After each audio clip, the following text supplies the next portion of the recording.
Un'altra capolista della Serie C è il Salvo Alluminio Loreggia. Parliamo del girone B della massima categoria regionale maschile. Il Loreggia è però una squadra che punta a salvarsi.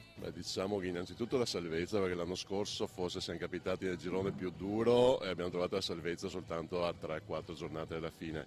Quest'anno sembra sempre sulla carta un girone sicuramente più agevole.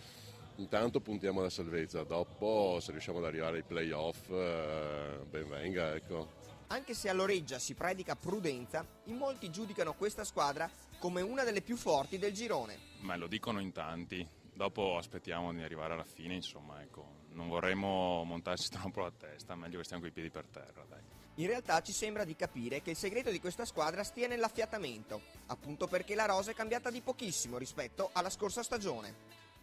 Posso dire che si è creato un gruppo molto coeso di giocatori che alla base di tutto mette innanzitutto l'amicizia e quindi poi arrivare in palestra e giocare è una conseguenza di questo fatto. Per cui non ci sono screzi, non ci sono problemi e pertanto, ripeto, anche la prestazione riflette un po' il clima di amicizia che c'è all'interno della squadra. È il tecnico Salvador ad illustrare i cambiamenti effettuati dal Loreggia rispetto all'anno scorso. Diciamo che la squadra è più o meno la squadra dell'anno scorso, è andato via l'opposto Francesco Lago, invece c'è tornato un centrale, Luca Panto, il numero 5, che insomma era quello che ci mancava forse l'anno scorso, anche perché uno dei centrali titolari l'anno scorso è ancora infortunato, si è operato una spalla e rientrerà forse per fine anno, ecco. Salvador in particolare è legato a questa società da molti anni. Diciamo innanzitutto è la prima squadra che ho allenato. Il primo anno abbiamo fatto la Serie D, siamo riusciti a fare la promozione con la Serie C e dopo io sono andato via, sono andato ad allenare altre squadre, dopo ogni tanto ritorno e c'è un rapporto, io sono abbastanza affezionato a questa squadra soprattutto perché è la mia prima squadra da allenatore e dopo anche perché ormai è più un gruppo di amici, ecco. Anche tutto il gruppo della squadra, anche i nuovi entrati riescono subito a inserirsi bene.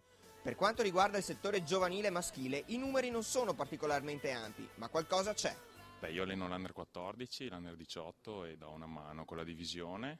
Loreggia è una piccola realtà, soprattutto per quanto riguarda il punto logistico.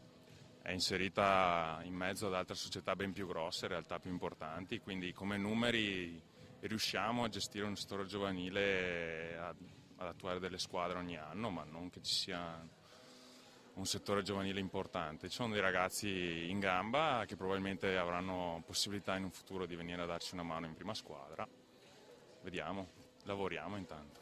A Loreggia, fra l'altro, c'è un nuovo impianto che registra spesso una buona affluenza negli incontri in casa del Sava Alluminio. Siamo seguiti da un buon numero di tifosi, l'impianto che ci ospita è relativamente nuovo, per cui riesce a fungere molto bene da ricettore per tutti quanti i ragazzi che ci sono nel circondario e che quindi riescono appunto a dare il loro contributo alle partite e alla prestazione della squadra. E per finire, ecco come presenta il neopresidente Igor Bovo, che è anche un giocatore, la sua società.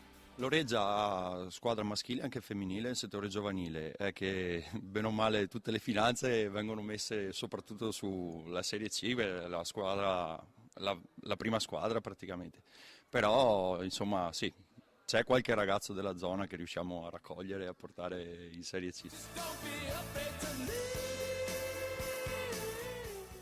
Lunedì scorso, il giorno dell'Immacolata, si sono tenute a Cessalto, in provincia di Treviso, le finali di Coppa Treviso, una sorta di torneo di prestagione, un allenamento al